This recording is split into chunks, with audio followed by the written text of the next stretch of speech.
Ouch, was that a ghost? The following episode contains explicit content that some listeners may find disturbing. Viewer discretion is advised. Ouch, was that a ghost? With Liss and Lee. We're back for Torture Tuesday. Dun dun dun. I really love this whole idea of yours with this Torture Tuesday thing. It's like a cute little special of fucked up shit. I love it. Well, today is super fucked up. Oh, I'm excited. This one's really gross. Like All right, gory? you'll see. Yeah. All right. Okay. So this type of torture is called Scaphism. In Greek, it means boat. Doesn't sound too bad. But I am warning you, this one is really yuck. So if it's too much, just skip on to the next one. Oh, nothing's too much for me. Keep going. Oh, you don't get to skip. I'm talking about the listeners. You have to stay. That's right. So this is probably the worst torture method I've ever heard of. Scaphism, or it's called the milk and honey method, was invented by the ancient Persians. This torture method was used for people who were to be executed starting around 500 BC. And the victim would be placed in a hollowed out tree trunk, or he'd be strapped, he or she, would be strapped into a boat, and another boat would be placed on top, almost acting like a coffin. But the head and the arms are tied to the sides of the apparatus, and all the extremities are still protruding, so the arms and legs and head are still sticking out. Are they being crushed alive? No. So the condemned individual was then force-fed the concoction of milk and honey until they uncontrollably voided their bowels. It didn't end there. That's when any exposed skin got lathered with the mixture of milk and honey. And then they were set afloat, being left to the elements, covered in vomit and in feces. This is where the real torture begins. The honey attracts swarming insects like wasps and ants, which will burrow into any orifices to lay eggs. Or they'll burrow directly into any flesh it can reach. Wait, a wasp will? Yeah, because they can go in your ears, your nose. Oh, yeah. So, oh my gosh. And then the milk and honey will continue to affect your stomach, so you still have diarrhea going on. And this will attract vermin and maggots, and they will start to eat away at the body from within. This could be done over a few days or a few weeks.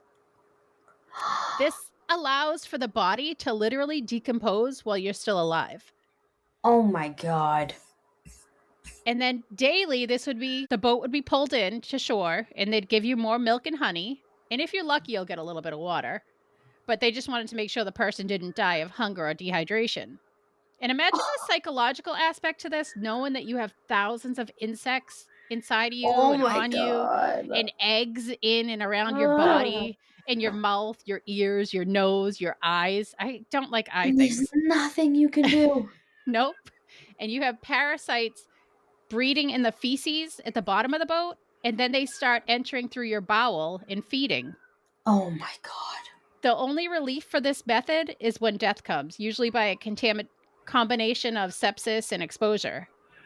And one of these executions was said to have taken 16 days. That poor person. Oh, so the corpse would then be brought to shore, and the skin by then was usually pretty much devoured. And if not, within disgusting. 2-3 days, you just basically have bone left. And that's a really shitty way to go. No pun intended. Just realized that. Oh my God, that was it? That's all, huh? That's all, folks.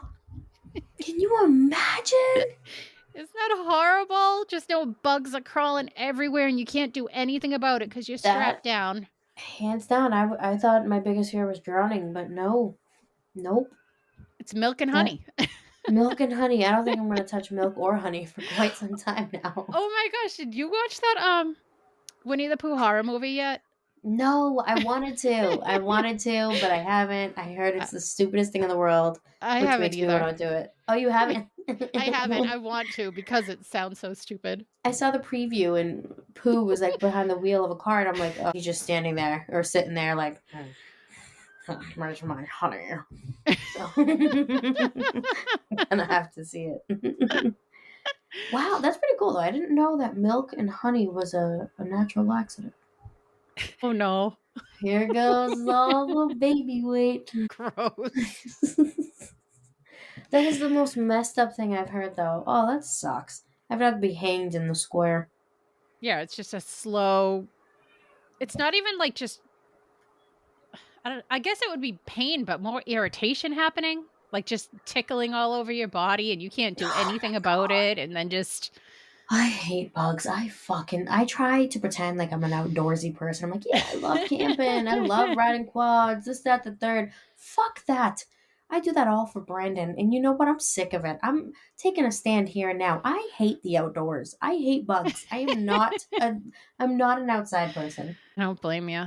Yeah, it's There. the bugs. I didn't mind it when I was younger, but the older I'm getting, the less and Mm-mm. less I like to be around bugs and insects. And we Cool. We'll used let to, the boys go camping and you and me will just stay inside and watch Netflix or something. we'll go glamping. We'll go glamping and watch Pooh Bear. Yes. Well, thanks for listening. Okay, bye. Bye. Thanks so much for listening. If you have a story you'd like us to share, email us at ouchwasthataghost@yahoo.com. Don't forget to follow our Facebook page, Ouch, Was That a Ghost?